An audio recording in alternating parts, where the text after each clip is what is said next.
que es el ATLS.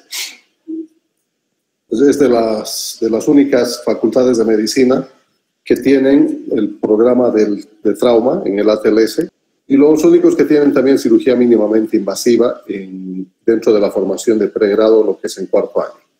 ¿Me están escuchando, verdad? Sí, doctor. Okay. Entonces hoy no hay una clase igual a la otra, no existen copias idénticas, así es que van a tener la información.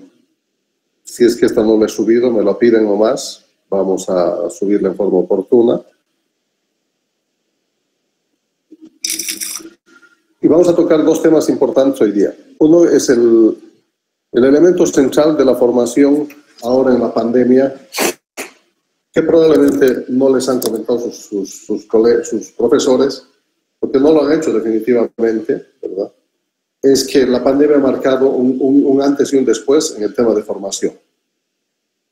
Existe un hueco tremendo por el año y medio de parada en lo que es la educación en las universidades.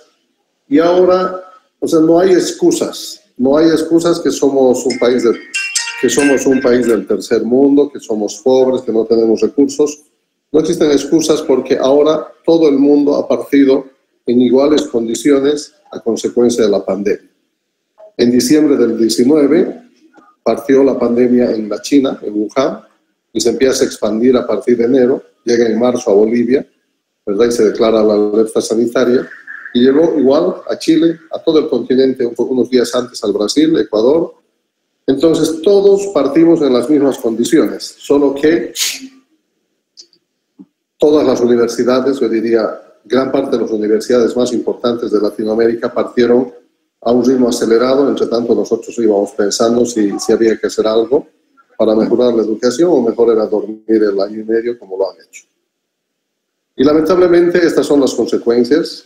Existe un hoyo más grande que el agujero en la capa de ozono en la formación de los estudiantes de cuarto año y es de cuarto, quinto obviamente en todo el pregrado y lo crítico es en la residencia.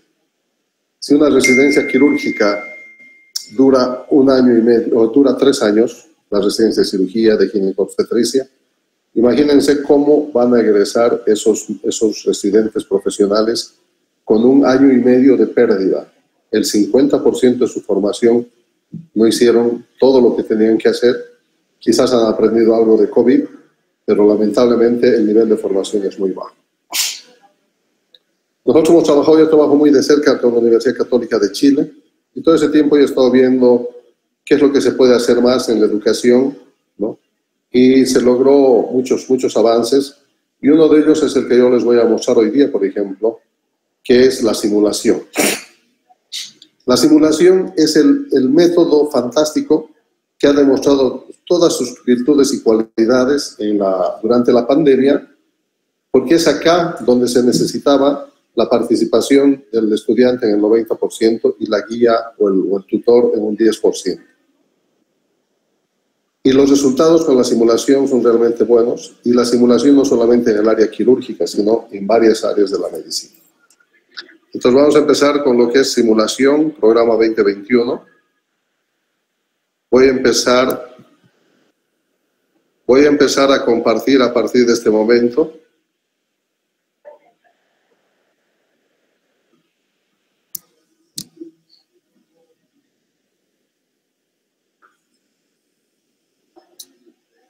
¿Están viendo? Todavía no, doctor. ¿Están viendo? No, doctor. No.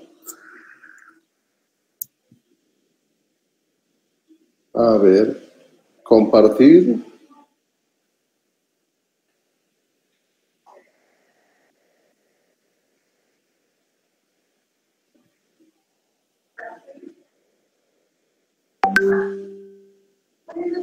Estoy con clases.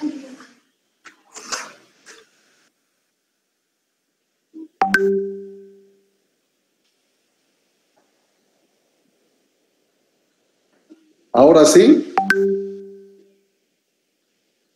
No, doctor. Todavía no, doctor.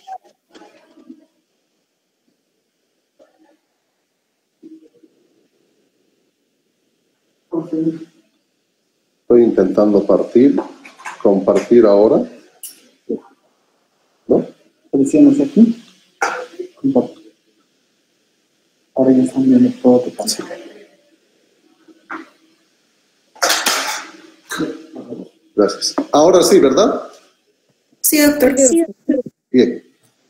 Este es lo presenté hace como 15 días en Santa Cruz para una universidad privada y se llama Transferencia de Habilidades de la caja al quirófano, ¿no? Esto es del 2021. Ustedes en la mano izquierda están viendo el centro de simulación que existe en Cochabamba, que está entre los top 10 de Latinoamérica, entre el primero y segundo, junto con la Universidad Católica. Y lo que estamos tratando de demostrar con esta imagen es todo lo que tú puedes hacer en una sala de simulación, en este caso de cirugía mínimamente invasiva, es posible trasladar a un quirófano real y proceder con una intervención quirúrgica de baja complejidad hasta una de mayor complejidad. Todo tiene un problema. Lo importante es saber reconocer el problema en un momento oportuno, identificarlo y plantear soluciones. Pero como nosotros somos los mejores, entonces no tenemos problema. Somos la mejor, todos somos lo mejor, entonces no tenemos problemas. Esto lo detectaron y se publicó ya en 2013 en el Annals of Surgery. Este es un tema de lo que es la residencia en cirugía general en Estados Unidos. Y los jefes decían que la residencia, que el cirujano general tenía una preparación inadecuada para los alumnos durante la residencia. Esto es una encuesta a los directores de los programas en todo Estados Unidos. ¿Y qué decían? El 21% de los jefes de los programas de Estados Unidos piensa que los nuevos residentes no están preparados para el pabellón. El 38% de los residentes demostraron falta de liderazgo sobre el paciente. El 30% no es capaz de realizar una colecistectomía laparoscópica solo.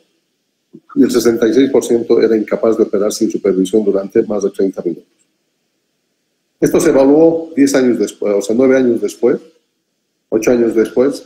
El impacto de la pandemia y todos los porcentajes se duplicaron y en algunos casos se triplicaron. Universidades serias y responsables.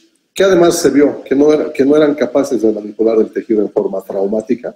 Cuando quieran, 10 de ustedes pueden pasar por el centro y vamos a ver cuál es su comportamiento frente a unas pinzas y unos objetos a trasladar.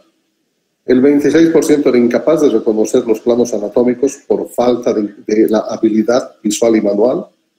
El 56% es incapaz de suturar por vía laparoscópica. Esto alcanzó ahora con la pandemia al 75%. Y el 24% tenía dificultades para detectar las complicaciones en el postoperatorio. Y una de las grandes soluciones es esto, que es educación médica continua, ¿verdad? Que para nosotros es chino, con seguridad, porque es lo que menos hacemos, tanto estudiantes como docentes. Voy a tomar un capuchino porque ni he almorzado. Y decía, tenemos que hacer algo. Yo de esto les hablaba en Santa Cruz, exactamente a la 1. Me pidió que dirige el centro de bariátrica más grande en Santa Cruz. Y decía, lo que nosotros tenemos que hacer es practicar la escuela al revés. ¿Y cómo es eso? La teoría en casa y asistir a prácticas, por la pandemia. O sea, tremenda novedad. Y la escuela al revés es algo nuevo de ahora. No, tiene una década de antigüedad. Y esto en la pandemia gana un mayor impacto. Hagamos teoría en la casa y vamos a ir a práctica e incorporar la habilidad práctica en el escenario práctico que es una sala de simulación. ¿Cómo? ¿Cómo logro obtener una habilidad capaz de ser transferida, ese es el término correcto, de la sala de simulación al quirófano? A través de un constante entrenamiento supervisado con momentos de retroalimentación positiva.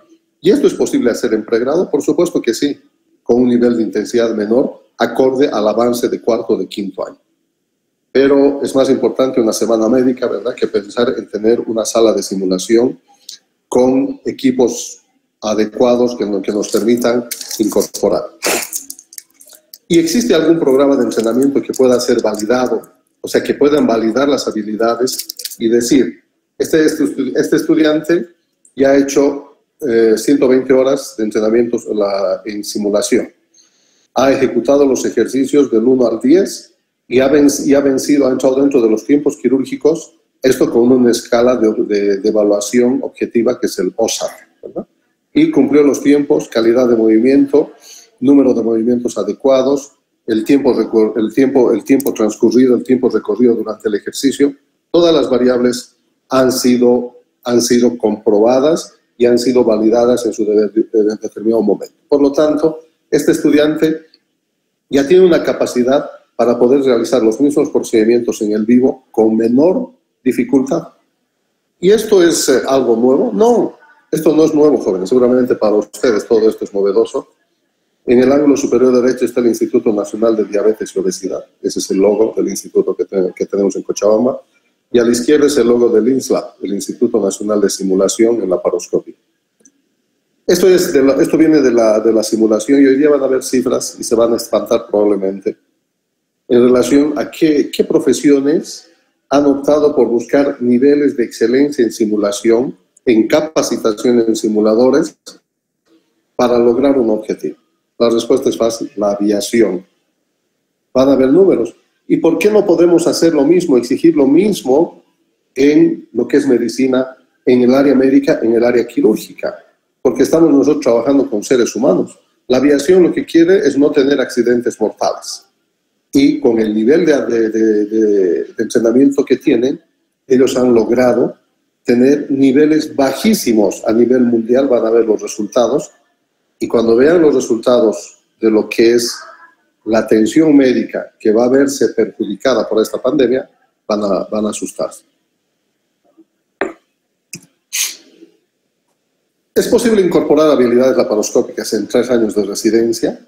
Entonces aquí yo le pondría en 1 año y medio, porque eso es lo que se ha hecho en la pandemia.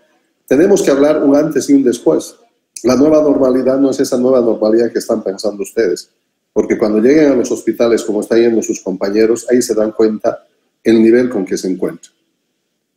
El modelo mentor-aprendiz ya pasó a la historia. Ya no existe un docente que te agarre, ven, así se hace, así se examina. Ahora prima más un poco a lo que es el modelaje, mirar, escuchar, lo que les decía hoy en la sala. Hay menor exposición a casos complejos por el tema de lo que es médicos legales. Los casos complejos los están resolviendo los jefes. Menor exposición a la sala operatoria. No pueden entrar demasiados a la sala operatoria. Pero eso, ¿cómo lo vamos a resolver? Transmitiendo en vivo a pantallas externas o al auditorio. Hay un elevado costo en la formación de los residentes, indudablemente que sí, los estudiantes comen, se visten, duermen, y eso en general es inversión del Estado. En nuestro país es un regalo. En el afán de dar la mejor calidad de atención a los pacientes, se restringen las oportunidades al estudiante. Por ejemplo, hoy día me han visto ustedes explorar una hernia inguinal. Ya ni siquiera el residente puede ir a tocar, pues, eso es nomás tomar conciencia y decir, a ver, yo soy el enfermo, estoy con mis testículos al aire y que viene a hurgarme un médico, listo, ¿verdad? Ya, es una hernia inguinal directa del lado izquierdo, pero que vengan 2, 3 más y que traten, ya yo me molesto y me quejo, ¿verdad? Entonces las oportunidades están limitadas cada vez más. Y obviamente el aprender técnicas mínimamente invasivas como laparoscopía, artroscopía, endoscopía y todo, porque la mínima invasión ha entrado a todos los campos, se ha restringido mucho más todavía. Es importante, ahora vamos a hablar un poco de lo que son números. Conmigo cuando hablen van a hablar de evidencia y por eso es que siempre les doy el tema de lo que es medicina basada en evidencia. ¿Y esto es nuevo? No, Backmaster, años 50. Estamos hablando de hace 70 años atrás ya. Hay una nueva estimación basada en lo que es la evidencia de los daños a los pacientes asociados con la atención hospitalaria. Fíjense, 210,000 muertes anuales atribuidas a negligencia médica en Estados Unidos. Es la tercera causa de muerte en Estados Unidos, el tratamiento médico. Las negligencias médicas, el 21% de los casos, y eventos adversos letales en hasta el 1.4% de los casos. Estos son cifras en países del primer mundo. Esto ustedes tienen que multiplicar por 3.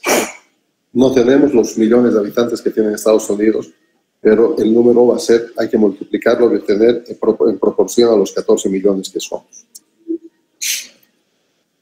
¿Existe alguna posibilidad, y esto es lo que les atrayó allá, una propuesta de entrenamiento en laparoscopía?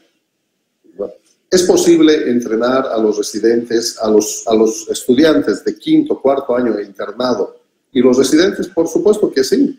Desde cuarto o quinto año podrían hacer un programa básico de entrenamiento laparoscópico y salir como en Estados Unidos, con el 70% de las estaciones hechas en el Fundamentals, el FLS, Fundamentals en Laparoscopic Surgery, ¿no?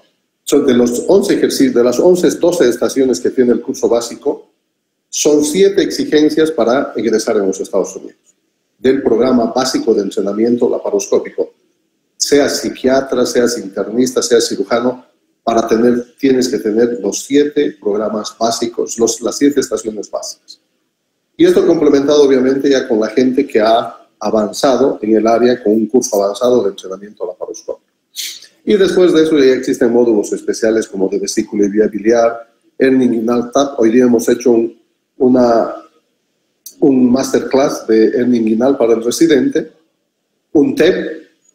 La próxima semana vamos a hacer un ISEN, un masterclass, significa una clase maestra por alguien que hace el procedimiento en forma fluida y lo vas estableciendo en pasos. Es decir, paso 1 vamos a hacer esto, paso 2, paso 3, paso 4, y normalmente en 10 a 12 pasos tú puedes configurar todo el panorama quirúrgico, pudiendo con un micrófono próximo ir explicando en la medida que tú vas haciendo el ejercicio, y tienes una exocámara, una endocámara y una cámara ambiental que permite ambientalizar la imagen y el sonido de todo el quirófano.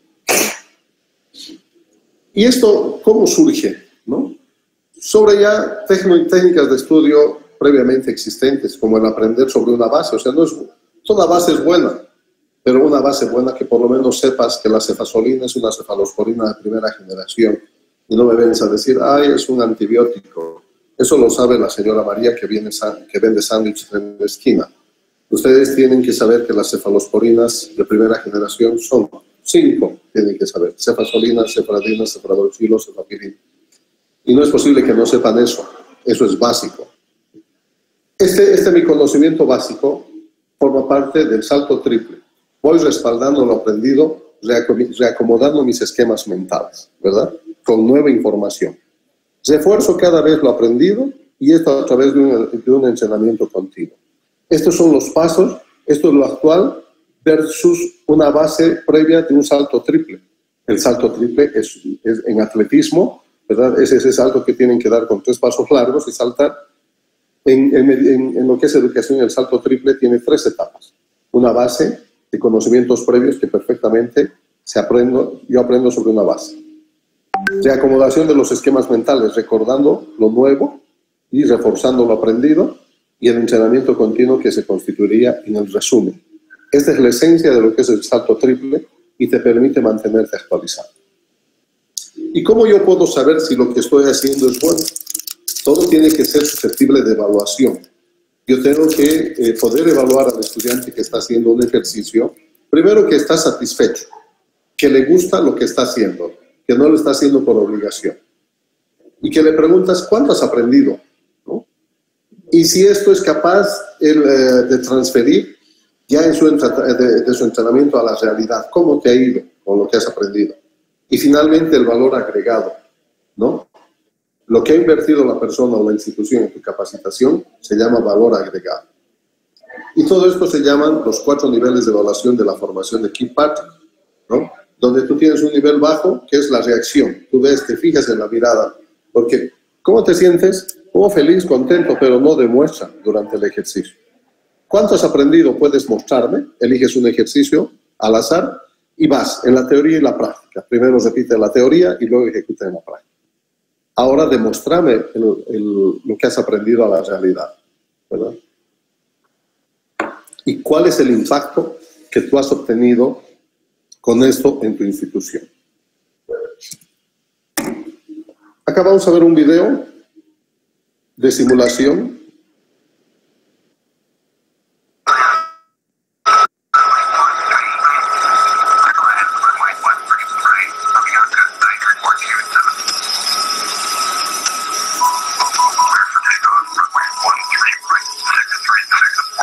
Este es un simulador de Avianca de línea colombiana, que va a hacer la simulación de aproximación y aterrizaje.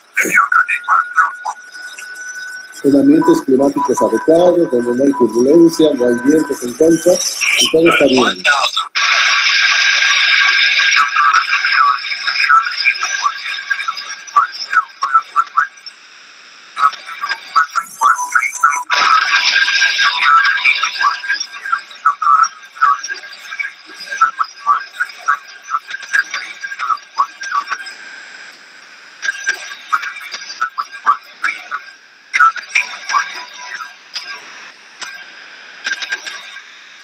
Estas clases son exclusivas, jóvenes, no se repiten 2 veces. Ustedes están teniendo acceso a información privilegiada.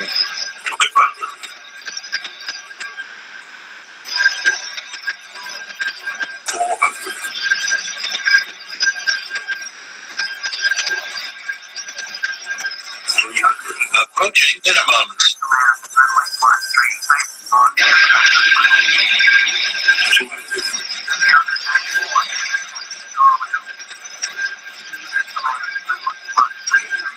Entonces, todo este ejercicio de repetirlo 1 y 100 veces, la simulación hace al maestro, ¿verdad? Entonces, ese piloto se transforma en un experto y dice que 2 horas de simulación son 1 hora de vuelo real. Estadísticas de accidentes de aviación. Van a ver el por qué. Y si alguien me dice que es la foto de la derecha, en 2017... Fíjense, hubieron 36.8 millones de vuelos en todo el mundo, estamos hablando pre-COVID.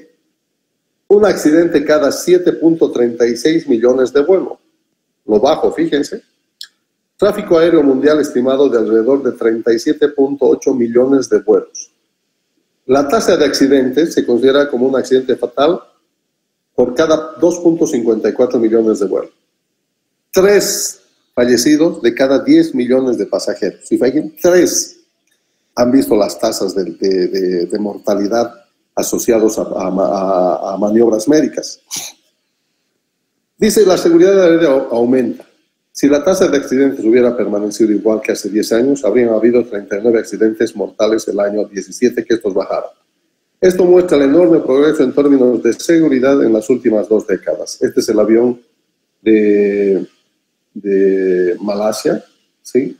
Airways, que cayó, no desapareció y todos pensaron que era un acto de terrorismo, y ahí es donde aparecen los escombros.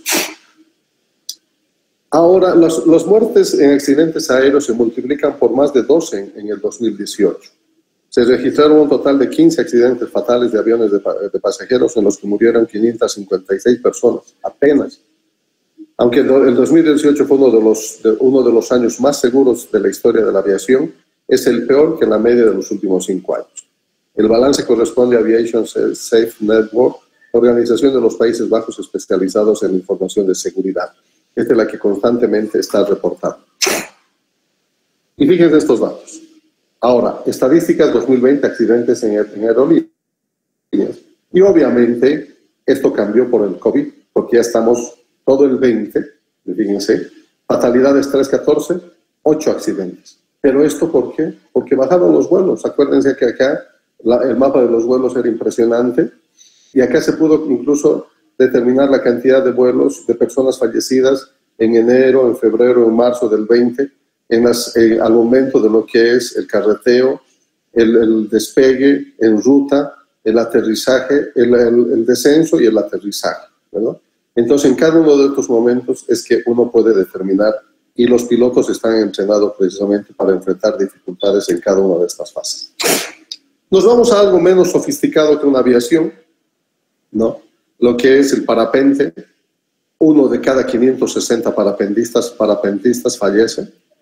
Los que están haciendo paracaidismo y submarinismo a calado, 1 de cada 100.000, 1 de 34.000. Y ahora miren el resultado. Errores en manejo médico, 1 en 300. Algo está mal, jóvenes, ¿verdad? Y ese 1 puede ser uno de ustedes. Versus los accidentes en la aviación, ¿qué sucede? ¿Será que las autoridades son ciegas y no podríamos tener un centro como el que tienen en Cabo Cañaveral, una de estas cosas, ¿no? Con simuladores de última generación, ¿no? Que cuestan millones de dólares y entrenar a toda la gente para llegar a las cifras de la aviación, o algo está sucediendo. Los errores médicos, las sentencias de muerte de 2.6 millones de pacientes por año a nivel mundial. Fíjense, riesgo de muerte en avión, 1 en 3 millones. En médicos, 1 en 300. Errores médicos causan 2.6 millones de muertes anuales. Se registran al menos 134 millones cada año. Errores en la medicación cuestan al menos 42 millones de dólares anuales. Y las complicaciones quirúrgicas, cerca de 7 millones de pacientes quirúrgicos presentan complicaciones significativas.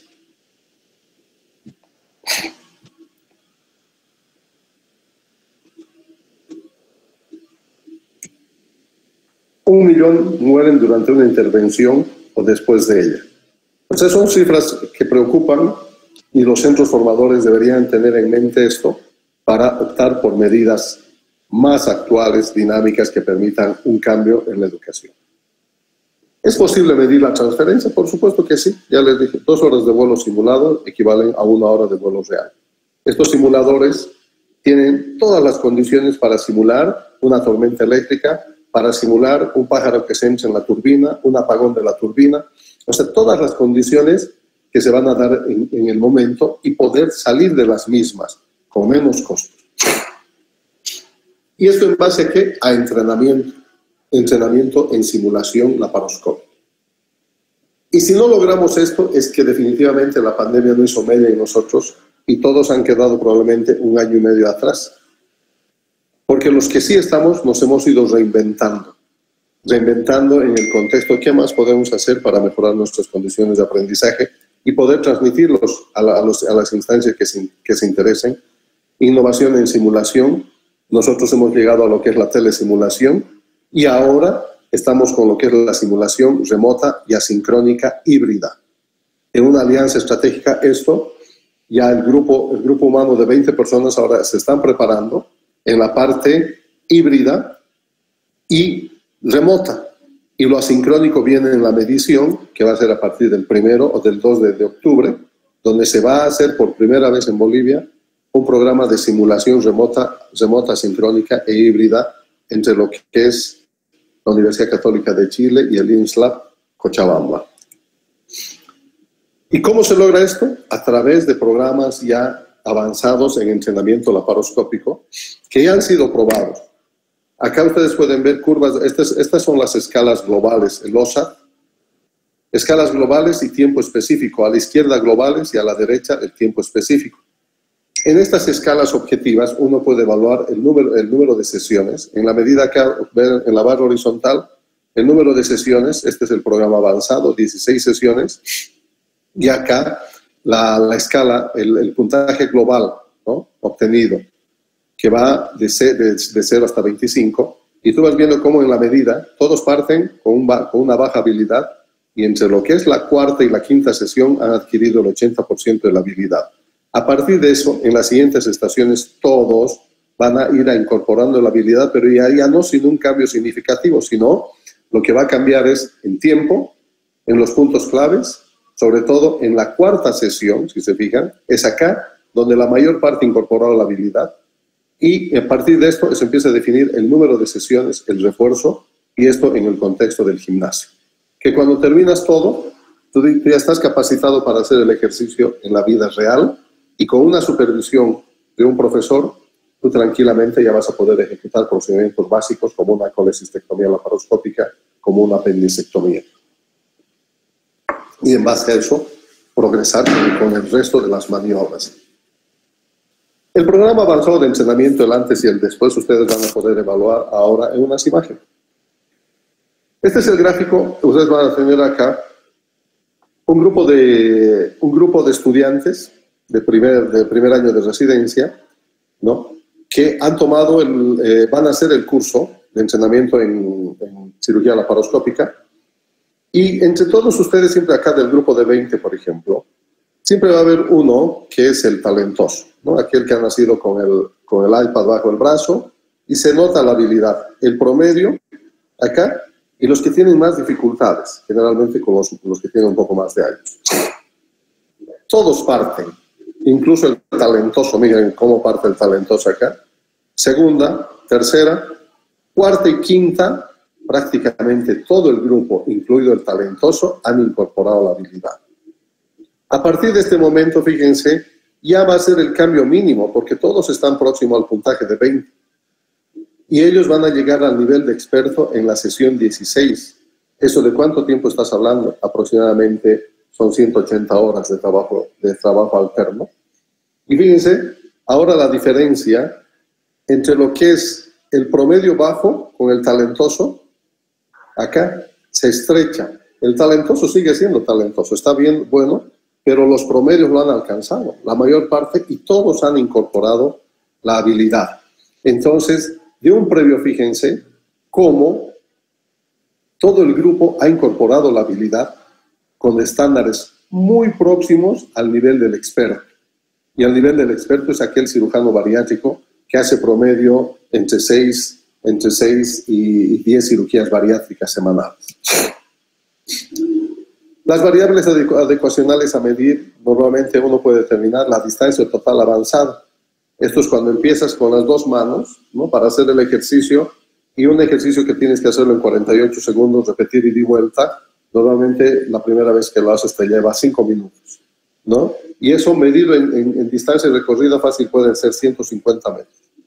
Pero cuando tú ya has hecho el ejercicio, has recorrido 4, 5, 6 veces, tu distancia recorrida se reduce al 20%. Significa 20 metros recorridos, lo cual significa que has mejorado en el 150%. ¿Qué más podemos medir? El tiempo operatorio, fíjense acá, y la permeabilidad de las anastomosis. Todos, ¿no?, del grupo de los residentes entran en el rango de los tiempos, 18 minutos, con 100% de hermeticidad. No hay fugas. El experto lo hace en 12 minutos con 100% de efectividad. El P es menor a 0.1, o sea, tiene un valor estadístico significativo. Y esto se hace la enteroanastomosis ya en una comparación de entrenados, un grupo de cirujanos sin laparoscopía y el grupo de externos. Claramente se puede ver cómo es el nivel de los que han recibido un entrenamiento mínimamente invasivo en laparoscopía a través de la simulación, alcanza estándares muy parecidos al nivel de experto versus aquel grupo de cirujanos que no han tenido laparoscopía, sino que han aprendido, como en Cochabamba, ¿no?, a la quete. Entras a cirugía, ves a tu profesor cómo opera y después empiezas vos a querer hacer las cosas. Resultados: baja el tiempo de más del 50%, hay una economía del movimiento, hay un manejo adecuado y respetuoso por el tejido, hay menos movimientos erróneos, hay movimientos de ambas manos, lo que yo les exijo ahora a todos los residentes. Tu mano izquierda tiene que hablar con tu mano derecha, las dos manos se tienen que mover simultáneamente, sincronización óptima del movimiento de las manos y los ojos, manejo adecuado de las pinzas, se familiarizan con las normas de simulación y, lo más importante, de acuerdo a los niveles de satisfacción de Kirkpatrick, la satisfacción personal. El programa entrenado de entrenamiento laparoscópico, son fotos nuestras, no son importadas. Este es nuestro equipo de cirugía laparoscópica haciendo cirugía bariátrica. La realidad, ¿verdad? Ahora tenemos que esto trasladar, díganme quién será solo. El tema del estrés, ¿no? La implicancia de que el estrés de incorporar la habilidad va en busca de aplanar la curva hasta lograr incorporar la misma.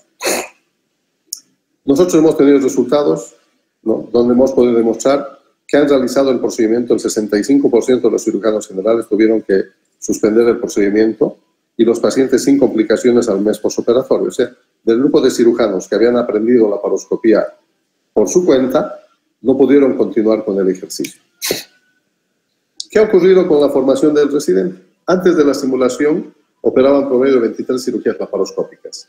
Ahora hay más residentes, operan menos, hay más confianza en el residente que ha hecho simulación, conociendo su historial de información en simulación, y los resultados con cambios en la malla curricular.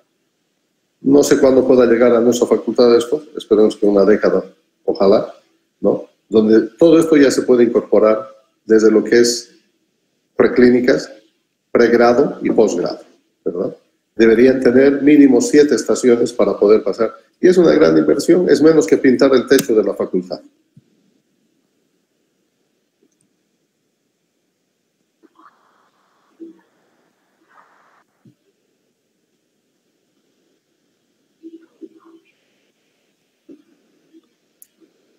Preguntas.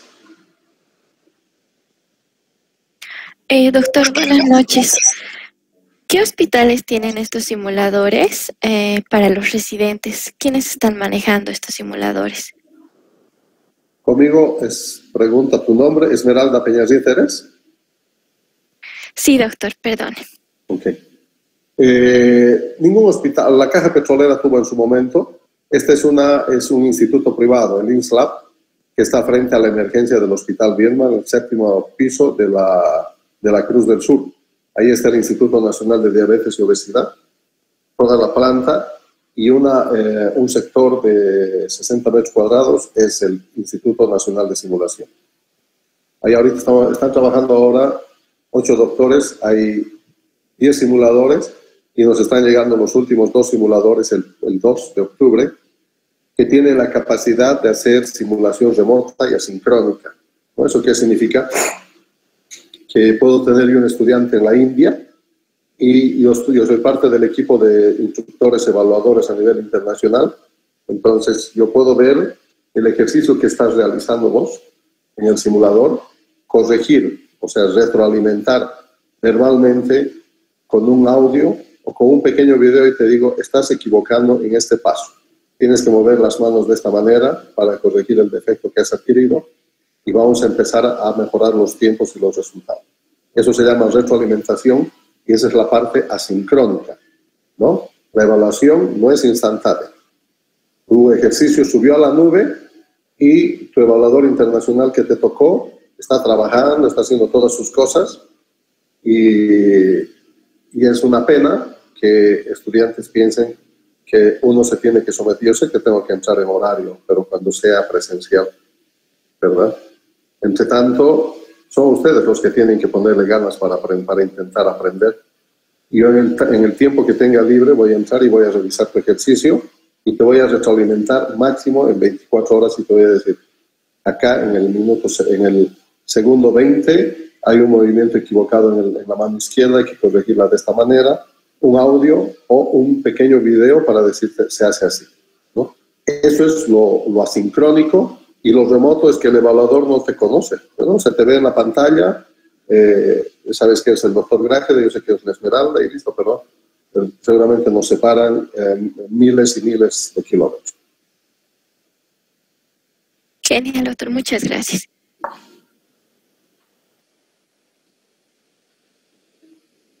$19:40. Bien, vamos ahora a presentar todo lo que se pueda de lo que es la torre de cirugía laparoscópica, que es el equipo central para hacer cirugía mínimamente invasiva.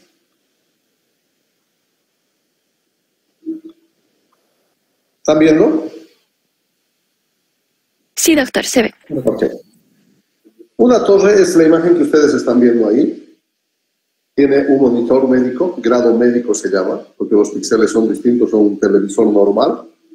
Abajo de este puede estar en este orden un procesador de cámara, que es lo que estoy apuntando, el cabezal de la cámara, que está acostadito acá, y la óptica. Por debajo tenemos la fuente de luz. Muchos de los hospitales todavía tienen la fuente de luz de xenón en nuestro medio, que es luz caliente. Y ahora tenemos luz LED y estos equipos vienen con una determinada cantidad de horas de vuelo, ¿no? Promedio 5.000 horas de vuelo para renovar el equipo o cambiar el foco. Por abajo vamos a tener el equipo para abdomen y pelvis, que es el insuflador. El láparo insuflador, que es un equipo que insufla el abdomen a través de una aguja o de un troque. Y más abajo vamos a tener un sistema fundamental que es grabar. grabar, grabar. Todo lo que hagas desde tu primera vez tienes que dejarlo grabado para poder revisar en el momento oportuno y decir en qué parte nos equivocamos para corregir en ese momento, ¿no? Y todo esto soportado en un carrito que tiene sus llantitas y que tiene, son con un sistema de magnéticas que evitan, tienen un estabilizador de corriente poderoso para evitar que los cambios de la intensidad de la corriente habituales arruinen los equipos, y además son llantitas que se llaman antiestáticas, ¿sí? Y con sus frenos correspondientes para poder movilizarlo en tu ambiente. Esta es la torre Covidian de la línea Medtronic azul, es una de las torres. No tengo conflicto de intereses, no tengo ningún inconveniente en hablarlo. Y ahí tenemos un monitor que puede ser de 26 pulgadas, Full HD, ¿no? Se llaman monitores grado médico porque tienen que tener una claridad impresionante y que cuando tú utilices 3D puedas mejorar incluso el sentido de la profundidad. Un procesador de cámara Full HD, lo que les decía, Tienes un cabezal de cámara Full HD, acá está acostadito, esta parte negrita, que lo van a ver. Una fuente de luz LED, ahora ya son LED. Un insuflador de CO2 hasta 40 litros, estos son los nuevos. En cirugía bariátrica, cuando operas, haces un bypass en un gordo de 150 kilos, necesitas un lámpara insuflador de 40 litros o más para poder levantar ese panículo adiposo que pesa 50 kilos, ¿verdad? Entonces, para trabajar y hacer la operación. Un capturador, tienes que tener un sistema de grabación, es fundamental para lo que es la medicina basada en evidencia, y obviamente el carro con sus accesorios, todos post-venta. El monitor es es un monitor de grado médico que tiene son pantallas LCD. No es necesario tener uno con 30, es suficiente. 2 o 3 monitores de 30, uno es feliz, ¿no? Uno tienes al frente, el otro lo pones al lado izquierdo de tu pantalla principal para tu ayudante, y el tercero para el anestesiólogo o el ambiente de estudiantes o médicos que puedan estar. Las características en relación a lo que es alta resolución.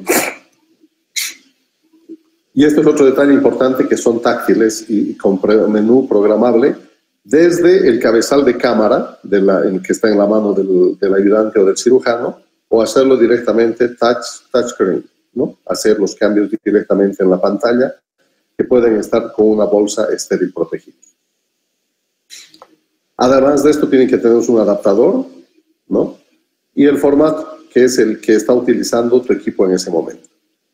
El procesador de imagen o el procesador de cámara, ¿no? Ahora, las cualidades, las recomendaciones a nivel internacional es que cuantos menos botones tenga y sea más fácil el manejo, va a haber menos problemas en quirófano. Entonces, la tendencia es a eso, a tener 3 botones, ya sea en la pantalla del procesador o directamente en el procesador de la cámara. Las características en relación a lo que es de su definición: panel frontal de fácil uso, así tiene que ser. En la parte posterior, las conexiones necesarias para métodos de grabación, métodos de discos para la aplicación de discos duros, HDMI, las opciones o VGA, las opciones que tú necesites para incorporar algunos otros equipos ahí. Y los perfiles programables para las distintas modalidades: laparoscopía, gineco, uro, artroscopía. Acá tenemos entonces, lo importante es que tiene que ser de fácil manipuleo, ¿verdad? Y fácil comprensión. Luego del procesador viene el cabezal de la cámara. Otro requisito: no pueden tener, lo ideal es que tengan 3 botones, y con estos 3 botones tú poder manejar a través de la pantalla, porque esto lo tiene el ayudante o lo tiene el cirujano al inicio de la cirugía. Estos son los botones para hacer lo que es el macro y micro, y los para arreglar la calidad de la imagen. Y con estos 3 botones de aquí para modificar las distintas variedades desde el white balance o el balance de blanco en la pantalla. Este es el procesador de la cámara, que con su cable está conectado al equipo anterior que vieron, y aquí se adapta la óptica que va a ingresar por un puerto de 10 al paciente si tu óptica es de 10. La tecnología del cabezal de la cámara, la diferencia entre uno y otro es fantástica. La resolución es la más comúnmente utilizada, con una distancia focal de 14 a 28 milímetros, ¿no? Y un acoplador estándar. Eso es otra exigencia. Además de que sea fácil de usar pocos botones, es que el acople tiene que ser universal, que pueda funcionar con Storz, con Olympus, con Covidia, ¿no? Y la rueda de foco, de acá, el foco y el zoom. Zoom y foco.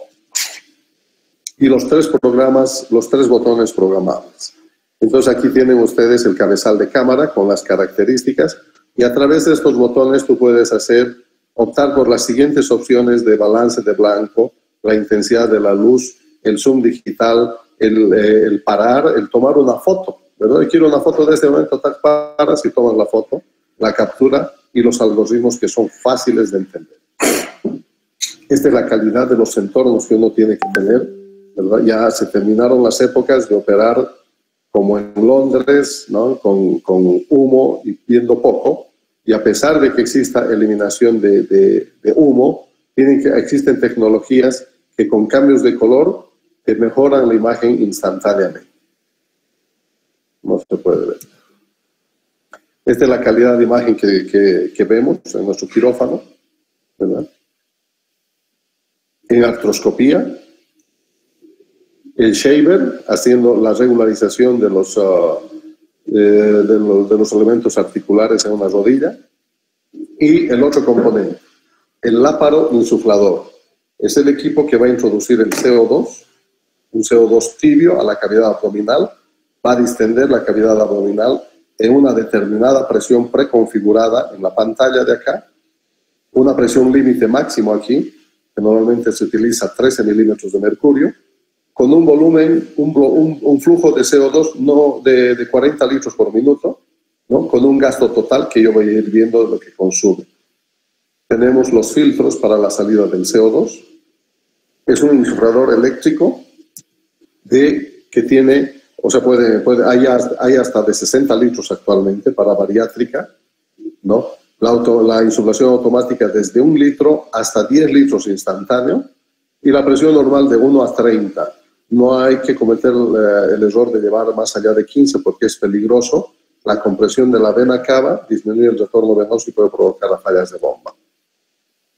Y esto es importante, que tiene una conexión a calefacción de gas para obtenernos un aire tibio y evitar que empañe la imagen, ¿no? Y esto está conectado a un tubo en red central. Todos estos equipos tienen un sistema de seguridad. La fuente de luz LED estaría en la tercera gradilla del carro, ¿verdad? Esta es la que ha reemplazado a la luz de xenón, la luz blanca de xenón.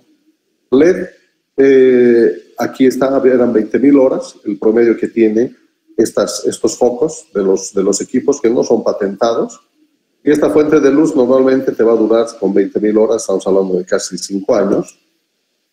Depende obviamente de la cantidad de horas que le des. Las fibras son estándar, tanto para Wolf, Olympus o Storz o Striker.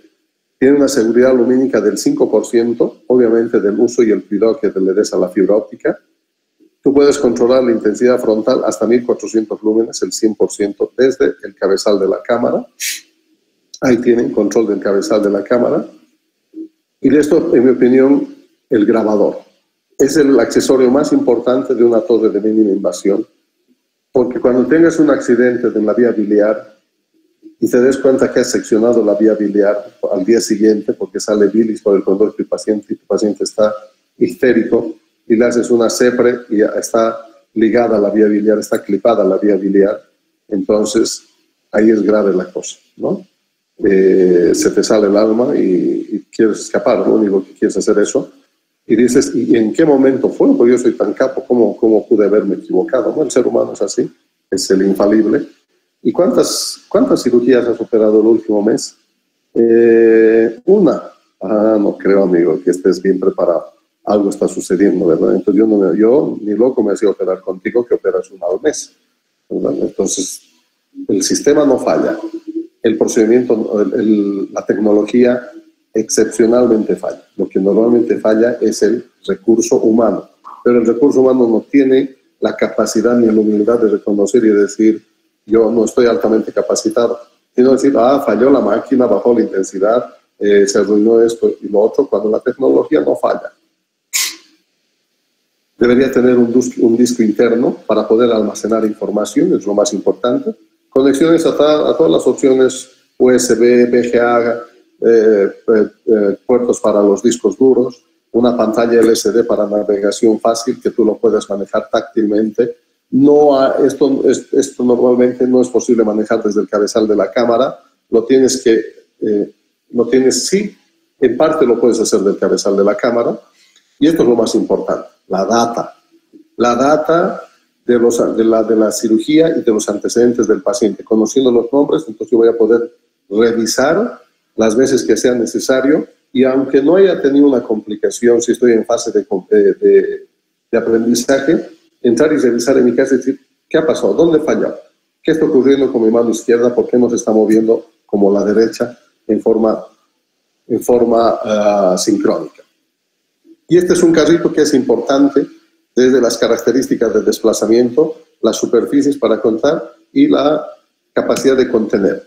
Un brazo articulado, 1 o 2, que tenga un portacámara, eso es fundamental, estabilizador de corriente que está ahí abajo, que la pintura sea electrostática para evitar conducciones de energía eléctrica, 4 bandejas para equipos, 4 ruedas de 6 pulgadas, 2 con freno, cajón con llave para los accesorios y un portacilindro de CO2 que es fundamental, cosa de que el carrito, agarrando su CO2, pueda moverse de un quirófano al otro quirófano, ¿verdad? Y no estar empujando el CO2 que es pesado a riesgo de que se caiga o te hagas una hernia de disco.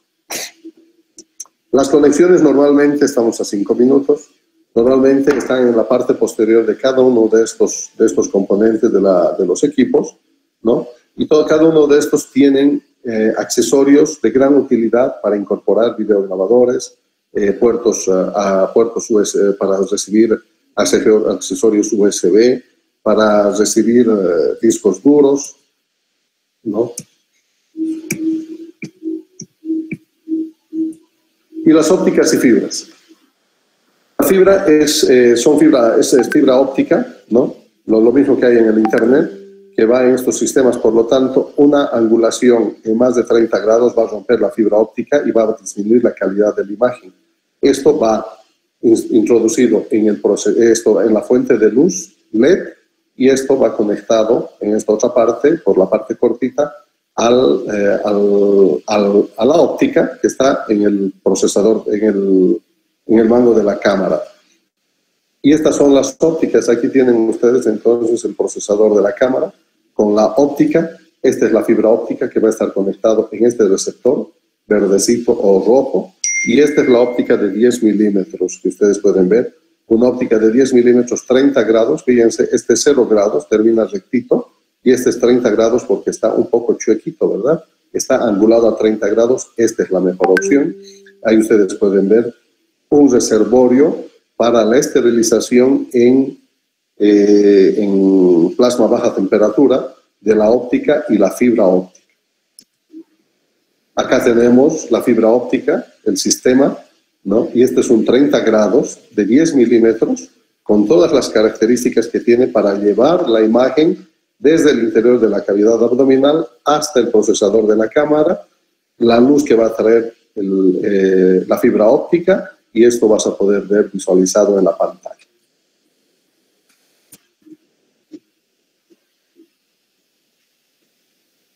Bien, estos eran los 2 temas que teníamos que avanzar hoy, porque esto termina el viernes, así es que preguntas. Buenas noches, doctor. Una consulta. ¿Hay una razón específica por la que hay usted que usar con el neumófilo sulfato de dióxido de carbono? ¿Podría usarse otro gas o hay alguna razón? A ver, ¿tú qué dices? Bueno, doctor, tal vez haya la posibilidad, si usted utiliza otro gas. ¿Cómo cuál? Bueno, Si se utiliza oxígeno, ¿no? Y hay un electrocauterio, tal vez puede haber peligro de explosión. Entonces no hay que utilizar oxígeno. El oxígeno es inflamable, jóvenes, por lo tanto no es recomendable utilizar oxígeno en una cavidad cerrada donde tú vas a utilizar un electrobisturí. El siguiente tema es plataformas electroquirúrgicas, es otra cosa que van a saber, es también muy nuevo. Este es del programa de Estados Unidos, se llama FUSE,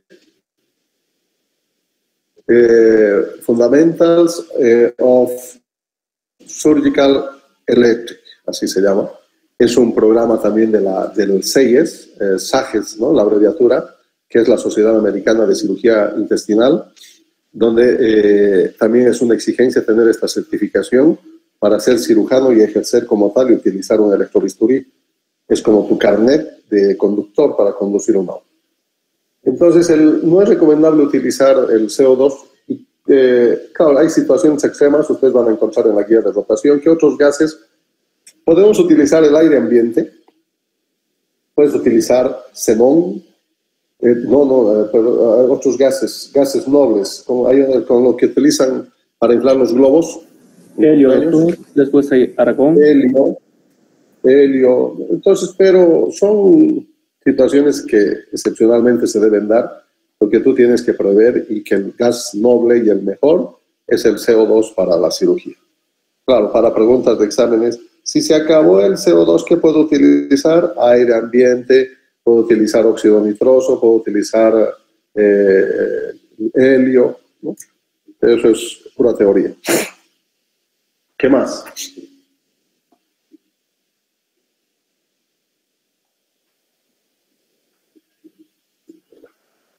Esta es la fuente bibliográfica, los videos, se los voy a pasar. Hay mucho de esto en las bibliotecas, en las fotocopiadoras que tienen ustedes ahí afuera. Doctor, tengo una pregunta, o una duda, mejor dicho. ¿Aún se sigue usando lo que son los cables de cristal de gel líquido en lo que son la óptica? Bueno, para la luz. ¿Cables de qué? De cristal gel líquido. Para mañana voy a estudiar. La fibra óptica no es gel líquido, son un sistema de cristales, ¿no? Que es lo nuevo, unos cristales, es por eso la fragilidad, para transmitir el sistema LED, pero en este momento no me acuerdo la tecnología. Pero buena pregunta y voy a investigar, o tú nos cuentas mañana, Luis Cristian Hurtado. Sí, pero es que he encontrado dice que hay dos tipos de cable de luz disponible, uno que es cable de fibra óptica y otro es cable de cristal de gel líquido. ¿Ya? Y bueno, acá dice que el cable de cristal gel líquido transmite hasta el 30% más luz que la fibra óptica. Y tiene una mayor cantidad de luz, ¿no? Y mejora el color y la transmisión de la temperatura. Por eso era mi duda, doctor. O sea, ¿cuál más se usa? Si es la fibra óptica o ese cable de cristal. Yo te podría decir con seguridad y sin temor a equivocarme que seguimos todavía en Bolivia con la fibra óptica. Y vamos a averiguar, debe existir, pero debe costar un poco más. ¿Sería gel? ¿Cómo era? ¿Fibra de gel óptico? Sí, doctor, cristal gel líquido. Cable de cristal gel líquido. Cristal gel líquido, vamos a averiguar. Y si hay, lo vamos a comprar. Está bien, doctor. ¿Qué más? Doctor Esmeralda Peñarrieta, cuando el médico está practicando, el cirujano, y no sabe las características del equipo que está utilizando, daña el equipo de forma precoz. Entonces, ¿qué es la parte del equipo que no se puede reponer o que averiaría por completo toda la torre? A ver, yo creo que lo más peligroso es la plataforma electroquirúrgica, lo que vamos a ver mañana. O sea, el bisturí. Esa es la parte más complicada de usar y a la vez, si sabes, es lo más sencillo porque te exige saber si es una corriente bipolar, una monopolar, si es corriente continua, si es corriente alterna. Eso lo vamos a ver mañana. Y este FUSE, el Fundamentals, ya tiene harto tiempo, pero el cirujano en general no le gusta tomar cursos de estas características, y muy pocos, de 10 yo creo que 2 saben cómo funciona un electrobisturí. Y es el electrobisturí probablemente el que tiene mayores variaciones de corriente, y ese es el que podría causar más que daño en el equipo. A mí me preocuparía por quemaduras en el paciente por mal uso de las placas tierra en los equipos monopolares. Ahora, en relación al uso de los equipos, la ley 1178 te obliga a saber manejar los equipos, porque si has arruinado un equipo nuevo, relativamente nuevo, la responsabilidad va a sobrecaer sobre ti. Porque el técnico de la empresa va a venir y va a decir, esto no es un daño técnico, es un error humano. ¿Y quién ha manejado la última vez tal persona? ¿No? Entonces, porque todos esos equipos traen una base de datos, la data que se almacena, y tú sabes en el momento en que se han cometido los errores al revisar. Entonces, eso es lo que hay que saber. Y lamentablemente no manejan, ¿no?